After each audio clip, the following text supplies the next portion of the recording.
उत्तराखंड के उत्तरकाशी की एक नगर पंचायत पुरोला, जो कि आजकल चर्चा का विषय बनी हुई है। पुरोला मेन मार्केट में इस वक्त हमारी मौजूदगी है और यहाँ आप देखें कि बिल्कुल आम तरह से आम दिनों की तरह यहाँ पर शॉप्स खुली हुई हैं, लोग मार्केट में आ रहे हैं, अपना काम कर रहे हैं, लेकिन जो अलग नजर आ रहा है वो पुलिस की मौजूदगी नजर आ रही है।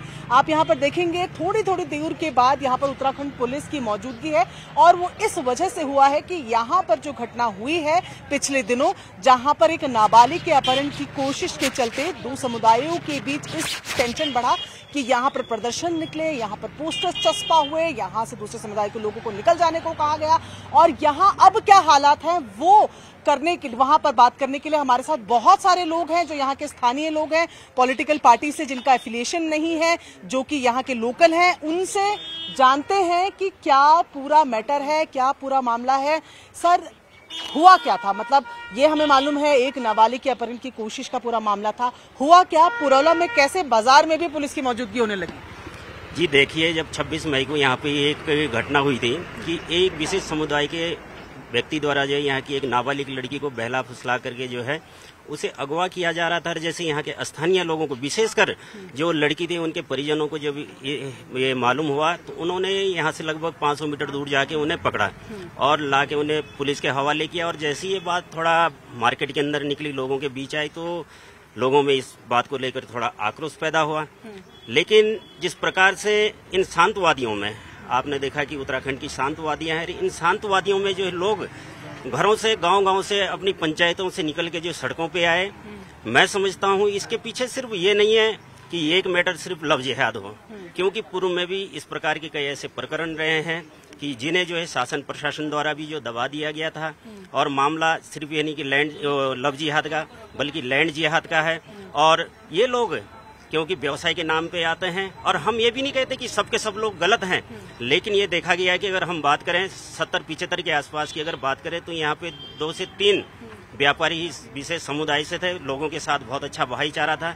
लेकिन फिर दिन प्रतिदिन जो है इनकी तादाद बढ़ती गई और देखने में आया कि अगर किसी नाई की दुकान है तो वहाँ पे हम देखते हैं कि 4 लड़के आज दिखते हैं, 10 दिन बाद देखो तो 4 वहाँ और आ जाते हैं। तो इस प्रकार के जो है लोगों के दिमाग में एक शंका थी कि भाई ये जो दिन प्रतिदिन इस प्रकार की जो संख्या इनकी आ रही है, कहीं न कहीं चिंतनीय विषय है। और मैडम आप देखें, क्योंकि विषय सिर्फ लव जिहाद का नहीं है, आप देखें उत्तराखंड की अगर परिस्थिति देखें, मैं एक उत्तराखंड राज्य आंदोलनकारी हूं और हमने उत्तराखंड राज्य के लिए कैसी लड़ाइयां लड़ी, मुजफ्फरनगर, खटीमा और मसूरी जैसे कांड हुए, हमारी मातृभूमि ने, हमारे नौजवानों ने शहादत दी है। और उत्तराखंड का जो उद्देश्य था, आज हम देखते हैं कि जिस उद्देश्य के लिए हमने उत्तराखंड की लड़ाई लड़ी थी, कहीं न कहीं हम उससे भटक गए हैं। और आज अगर उत्तराखंड की बात करें, यहाँ की डेमोग्राफी की अगर बात करें तो 2001 की अगर जनगणना और 2011 का अगर हम आकलन करें तो जो हमारी उत्तराखंडियत की जो यहाँ जनसंख्या थी, या कहें हिंदुओं की जो जनसंख्या थी, उसमें कम से कम 2% की गिरावट आई है। और ये जो समुदाय है, ये जो लगभग 2% उत्तराखंड के अंदर इनकी बढ़ोतरी हुई है। आप देखिए, आप देहरादून को देख लिए, देहरादून में कितना % बढ़ोतरी हुई। अपना ये उत्तरकाशी बिल्कुल सीमांत जिला है, यहाँ पे कई जिले हैं, कोटद्वार, हल्द्वानी, उधम सिंह नगर है कई। तो कहीं न कहीं ये भविष्य के लिए ये जो है चिंता का विषय है। तो लोगों के दिमाग में ये जो अचानक डेमोग्राफी का जो चेंजिंग होना, ये जो बदलाव आ रहा है, ये भी यहाँ लोगों के संज्ञान में है कि भाई ऐसा क्या हो गया कि 2011 को अगर देखें, लेकिन ये 2011 के बाद कोई जनगणना नहीं हुई, लेकिन आंकड़ों में अगर देखा जाए तो मुझे लग रहा है कि बहुत ज्यादा बढ़ोतरी हुई है। और देहरादून का अगर हम देखें, जो हमारी राजधानी है, क्योंकि हमारी एजुकेशन उस शहर से हुई है, वहीं पे पले बढ़े हैं, तो आज के देहरादून और तब के देहरादून में अगर देखें, चारों तरफ लैंड जिहाद का मामला है, लव जिहाद के मजारे हैं। और यही एक रोष यहाँ के लोगों के अंदर प्रकट हुआ। और यहाँ पे भी ये सामने जो आपके दिख रही है जो दुकान है, ये विशेष समुदाय के लोगों की यहाँ पे ये दुकान थी। दुकान तो यहाँ के स्थानीय लोग, लेकिन वो किराएदार थे। और यहाँ के स्थानीय व्यक्ति होने के नाते हम जानते हैं कि इस मार्केट की वैल्यू क्या है। लेकिन यहाँ का स्थानीय जो नौजवान है वो 2,000 रुपये किराए देने के लिए या 3,000 देने के लिए भी मोहताज है। लेकिन ये लोग जो है 15-15, 20-20 हजार रुपए जो है किराए देने के लिए जो तैयार हुए, आखिर भाई इतना पैसा कहाँ से आ रहा है? तो आप ये कह रहे हैं कि एक मुद्दा तो ये अपहरण वाला था ही, आप कह रहे हैं कि व्यापार पे भी कंट्रोल है, ये कह रहे हैं आप? जी बिल्कुल है, क्योंकि हमारा जो स्थानीय जो नौजवान है, आप देख रहे हैं सारे नौजवान पढ़े लिखे नौजवान है। और कोविड काल से तो जो है जो बाहर जो नौकरी करने गया हमारा जो बच्चा था, जो नौजवान था, वो भी जो है अपने गांव की ओर आए हैं। लेकिन इन लोगों ने उस व्यापार में भी जो है, ठीक है आप व्यापार कीजिए, व्यापार से रोकने का हमारा किसी को कोई वो नहीं है, लेकिन हम देखते हैं कि सामने ये दुकान खड़ी है जिसका किराया मुश्किल से जो है 3,000 4,000 मैक्सिमम 5,000, लेकिन ये लोग क्या है कि आके 15,000 20,000 रुपए जो किराया देने के लिए तैयार हो जाता है, और मकान मालिक भी इस लालच में आकर के जो है इन लोगों को। लेकिन हमारा कहना ये कि भाई आखिर आपके पास पैसा आ कहाँ से रहा, कहीं ऐसा तो नहीं है कि इसके पीछे कोई बहुत बड़ी कोई ऐसी प्लानिंग हो, कोई आपको जो है पैसा फंडिंग करवा रहा हो। अच्छा, तमाम सवाल है। देखिए जो लोग यहाँ पर बता रहे हैं, यहाँ पर और भी लोग हैं, बाकी लोगों से भी मैं बात एक बार करती हूँ कि क्या बता रहे हैं। 9 साल की लड़की को इन्होंने 9 गाँव से भी किया था, उसको 3 दिन तक बंधक बना के रखा इन्होंने। अच्छा, हाँ, बंधक इन्हीं लोगों का काम है ये। अच्छा, इस वजह से भी लोगों में आक्रोश है लोगों। अच्छा सर, महापंचायत की बात हो रही है और हमने देखा कि इस घटना के बाद किस तरीके से लोगों का मूवमेंट निकला, लोग घरों से बाहर निकले। आप इस पूरे मामले को कैसे देख रहे हैं? आपको लग रहा है कि ये जिस तरीके से जो लोग यहाँ से गए हैं वो कह रहे हैं कि डर का माहौल हो गया है, ये है वो, उस तरीके की स्थिति है? पहले तो देवभूमि में आपका स्वागत है। आप लोगों ने यहाँ की पीड़ा को समझा और आप लोग यहाँ पे आए, उसके लिए आपका बहुत बहुत धन्यवाद। सबसे पहले मैं ये बताना चाहूँगा कि ये मामला कहाँ से शुरू हुआ। जैसे कि पवार जी ने बताया, यहाँ किसी को डरने की जरूरत नहीं। जैसे पवार जी ने कहा, हम राजा आंदोलनकारी भी रहे हैं और मैं सेना से BRS लेके रिटायर आया हूँ। मैं 20 साल सेवा करके आया हूँ। उस समय भी हमारे साथ यहाँ विशेष समुदाय के लोग थे, लेकिन यहाँ पे लोगों को पता नहीं था कि ये विशेष समुदाय के। हम इतने प्यार प्रेम से आपस में रहते थे, किसी से कोई लेना देना नहीं। लेकिन विगत कुछ वर्षों से, 2-4 वर्षों से देखने में आ रहा है कि यहाँ पे एक सोची समझी रणनीति के तहत यहाँ पे लोगों को बाहर से कहाँ से बिना आइडेंटिफिकेशन के इनको यहाँ पे लाया जा रहा है। यहाँ के लोगों को ये नहीं पता कि ये कौन है, क्या है, किसी को कोई मतलब नहीं भाई। जहाँ पे कोई ये नहीं पता करता है कि ये दुकान किसकी है। लेकिन इन लोगों ने यहाँ पे आकर के यहाँ की सीधी सादी जनता के मन को टटोर करके, उनके अंदर विश्वास पैदा करके, उनके साथ ही विश्वासघात जब इन्होंने किया तो यहाँ के लोगों को जागरूक होना पड़ा, एकत्र होना पड़ा। अभी 20 की जो घटना है, जो 14-15 साल की लड़की थी, उसको ये बहला फुसला के लेके जा रहे थे, ये अपने आप में बहुत बड़ा जघन्य अपराध है, क्योंकि पहाड़ों में इस तरह की कोई घटनाएं आज तक नहीं होती थी। यहाँ पे रात दिन कोई भी कहीं भी जा सकता है, किसी को कोई दिक्कत परेशानी नहीं है। तो ये महापंचायत इसलिए बुलाई गई है, किसी को डरने की कोई बात नहीं है। आप गलत करो मत और किसी से डरो मत। जब आप गलत नहीं करते तो डर किस बात का? तो महापंचायत का क्या उद्देश्य है, मतलब क्या चाह रहे हैं आप लोग इस महापंचायत का उद्देश्य है? मैडम, मैं आपको कुछ बिंदुओं के हिसाब से बताऊंगा। महापंचायत हमारी पहले बिंदु है उत्तराखंड में, खास करके पहाड़ी जनपदों में, जो हमारी 4 धाम है, संबंधित जनपदों में सशक्त भू कानून का अध्यादेश लागू किया जाए। ये हमारी महापंचायत की सबसे पहले मांग रहेगी। सशक्त भू कानून होगा। यहाँ पे सिर्फ लोगों के पास भूमिहीन लोग हैं, 2-2 4-4 नाली। आप नाली का मतलब नहीं समझेगा मैडम, ये बहुत छोटा हिस्सा होता है। 5-5 10-10 नाली की यहाँ पे काश्तकार हैं और यहाँ पे लोगों की उनके ऊपर भी नजरें गड़ी हुई हैं। ज्यादा से मतलब अगर यहाँ पे 20,000 का रेट है तो आप 50,000 देकर के, प्रलोभन देकर के आप उनकी जमीनें हड़प रहे हैं। एक तो यहाँ पे सख्त भू कानून होना चाहिए। दूसरा, ये जो लव जिहाद के जो मामले आ रहे हैं, इनके ऊपर सरकार कड़ा नियम, कड़ा कानून बनाए, ताकि यहाँ की जो बेटी माटी चोटी की हम सुरक्षा कर सके। तीसरी बात, यहाँ पे जो ये बाहरी लोग आ रहे हैं, उनका प्रॉपरली आइडेंटिफिकेशन होना चाहिए, उनका वेरिफिकेशन होना चाहिए। ये लोग किस उद्देश्य से आ रहे हैं, कहाँ से आ रहे हैं, कितने दिन से यहाँ रह रहे हैं, ये सब कुछ हम प्रशासन से मांग करते हैं।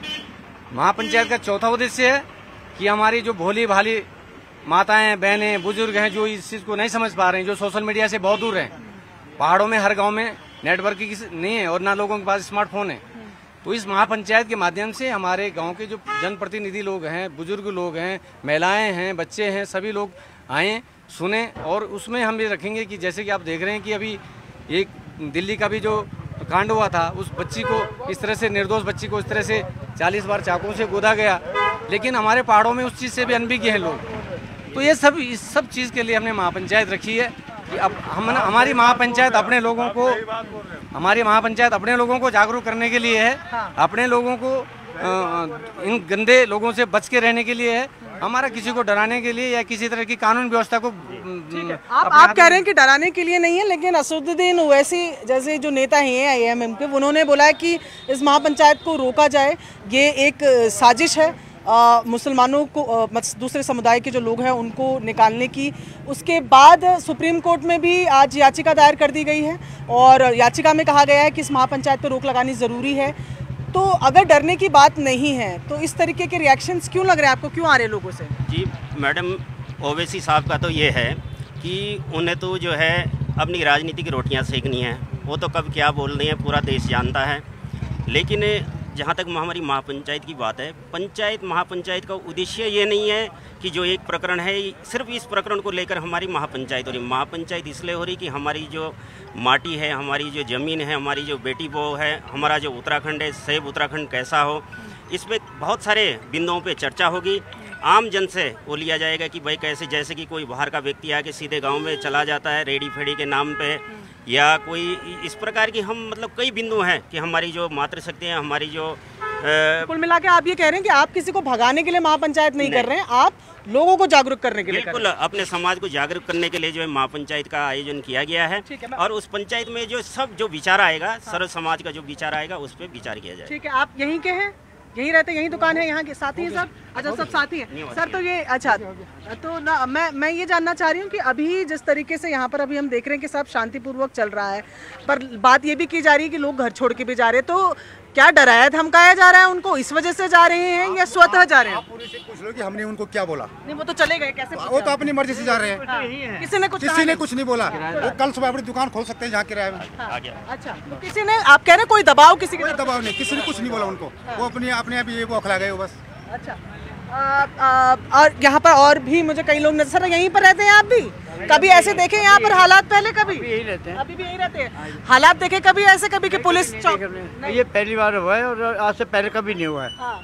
कभी लोग भी कभी एकजुट, जितने शांति लोग यहाँ के हैं, हमने ऑल इंडिया घूमता हूँ मैं, पर यहाँ के बराबर कोई आदमी नहीं है। यहाँ के बहुत ही इज्जतदार आदमी है, हमारी इतनी सेवा करते हैं, हम गाँव में जाते हैं, हम इतनी सेवा करते हैं जैसे ऐसे अपने घर का समझते हैं, सभी को खिलाते हैं। अच्छा, आप कहीं बाहर से रहने आए? हाँ जी, तो आपने कभी कुछ फेस किया है? हमने आज तक ना देखा है ना कभी कुछ सुना हमने। अच्छा। पर ये ऐसा होता है ना कि बाहर से लोग आते हैं और यहाँ से जो है उनको जादू करते हैं और लड़कियों को भगा के ले जाते हैं। अब मान लीजिए अगर उनकी लड़की अगर हम लेके आएंगे ये तो हमें काट लेंगे, और हमारी लड़कियाँ सीधी साथी हैं। ठीक है। हम इतना लोग बोल रहे हैं कि इनको 47 साल यहाँ हो गए, हम यहाँ बहुत संख्यक हैं, ये अल्पसंख्यक है। आज तक कोई ऐसी घटना हुई कि इनकी माँ बहन के साथ कोई गलत हुआ? पर ये इतने कम लोग होके एक घटना नौगांव में होती है, एक यहाँ होती है, एक त्यूणी में होती है, एक उत्तरकाशी में, देहरादून का आपको कल पता है। तो ये लोग अल्पसंख्यक कहाँ हैं? ये तो ऐसा लग रहा है इनके इरादे तो बहुत खतरनाक है, इनको कहीं ना कहीं से मदद मिल रही है। हम इसके खिलाफ सरकार को कोई ना कोई कदम उठाना चाहिए। तो महापंचायत जो है, जो महापंचायत जिसकी बात हो रही है, उस पे साफ तौर पे जो लोग यहाँ पर हैं, जो उस महापंचायत में हिस्सा भी बनेंगे, वो ये बोल रहे हैं कि 1-2 मुद्दे नहीं है, ऐसे कई 4-5 सूत्रीय इनके पास पॉइंट्स हैं जिस पे डिस्कशन होने हैं, जिनको आगे की तरफ बढ़ा जाएगा। यानी मुद्दा केवल लव जिहाद का नहीं, बल्कि सशक्त भू कानून की बात जो लगातार हम देखते आए हैं, उत्तराखंड में मांग रहती आई है, उसको भी पॉइंट आगे किया जाएगा। जब मार्केट में यहाँ लोगों से हमने बात करी, अब मैं जरा आपको वो दुकानें भी दिखाऊं। देखिए, ये दुकानें हैं जो बताया जा रहा है कि किराए पर थी, इन दुकानों को यहाँ पर बंद किया। देखा, आप पुलिस की मौजूदगी यहाँ पर देखें कि जो सीनियर ऑफिसर्स हैं वो भी यहाँ पर मौजूद हैं, पुलिस, और ये यहाँ पर जो है लगातार गश्त भी लगा रहे हैं, शांति व्यवस्था बनी रहे इसके चलते यहाँ पर मौजूदगी भी पुलिस कर्मियों की नजर आ रही है। उत्तराखंड पुलिस के जवान जो है इस पूरे इलाके में दिख रहे हैं। पीस मीटिंग को भी बुलाया गया है जिससे कि सामंजस्य बना रहे समुदायों के बीच में। और जैसे ये दुकानें आपको ये 2 दिखाई, ये दुकानें जो है वो दूसरे समुदाय के लोगों की हैं जिनको फिलहाल बंद कर दिया गया है। उसके बाद से ये दुकानें कभी खुली नहीं हैं। तो ये तस्वीरें भी आपको दिखा रहे हैं, मार्केट में पुलिस की मौजूदगी दिखा रहे हैं। पुरौला की तस्वीरें आज की ये हैं। यहाँ पर कल महापंचायत होने की बात सामने आ रही है, लेकिन जो लोग हैं उनका कहना है कि महापंचायत किसी धर्म के खिलाफ नहीं है, बल्कि ये तो उत्तराखंड के लोगों को, पहाड़ के लोगों को जगाने भर की, जागरूक भर करने की ये कोशिश है। और मैं फिर आपको आपको जो तस्वीरें हैं दिखाएं। ये जो 2 दुकानें आपको नज़र आ रही हैं, इसके आगे की जो दुकानें नज़र आ रही हैं, और यहाँ आप जब देख रहे हैं ये जो पुलिस की मौजूदगी भी यहाँ पर बनी हुई है, और लगातार इस तरफ पूरी मार्केट आप देख रहे हैं कि खुली हुई है। ज़्यादातर मार्केट जो है वो खुली हुई है। बेहद कम परिवार यहाँ पर दूसरे समुदाय के थे, जिनमें से कुछ लोग जो हैं वो जा चुके हैं, और लगातार जो लोग हैं वो आक्रोशित हैं, और उनका कहना है कि वो जो है इस मुद्दे को आगे बढ़ाएंगे। ये 2 दुकानों की तस्वीरें जहाँ पर पहले दुकानें खुला करती थी, लेकिन पोस्टर चस्पा हुए जिसके सब निशानी सब यहाँ पर रह गए हैं, और अब यहाँ पर दुकानें नहीं खुल रही हैं।